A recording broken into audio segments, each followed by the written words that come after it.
রমাদান মাসকে আহলান সাহলান জানাবেন। শাহরুর রমাদান, এটি পবিত্র মাস, কোরআন নাজিলের মাস, কোরআনের মাস, লাইলাতুল কদরের মাস, তাওবার মাস, নেকির মাস, নেকির প্রতিযোগিতার মাস এটি। সুবহানাল্লাহ।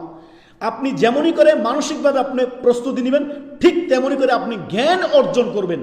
রমাদানের বিস্তারিত মাসআলা মাসাইল আপনি আলেমদের থেকে জেনে নেবেন। সিয়াম ভঙ্গের কারণ, সিয়ামরত অবস্থা কি করণীয়, কি বর্জনীয়, কি করলে সিয়াম দুর্বল হয়ে যায়, কি করলে সিয়াম ভঙ্গ হয়ে যায়, কি করণীয়, কি বর্জনীয়, বিস্তারিত মাসআলা মাসাইল আপনি সিয়াম সম্পর্কে জানবেন।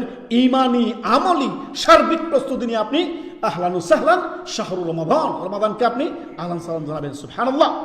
একজন মুমিনের প্রিপারেশন দেখেন। আপনার বাড়িতে যদি একজন সম্ভ্রান্ত একজন মেহমান আসে, একজন বড় কেউ আসে, আপনার কত প্রিপারেশন, কত আইটেমের খাবার আপনি বানাচ্ছেন, তার জন্য অধীর আগ্রহে আপনি বসে আছেন কখন তিনি আসবেন, তাকে আদর আপ্যায়ন করবেন। সুবহানাল্লাহ। আর শাহরুর রমাদান, বছরের শ্রেষ্ঠ মাস হচ্ছে শাহরুর রমাদান। সেই রমাদানের জন্য আপনার কত প্রিপারেশন দরকার আপনার। সুবহানাল্লাহ। এখন বিষয় হচ্ছে আপনি কত গুরুত্ব দিচ্ছেন এটাকে।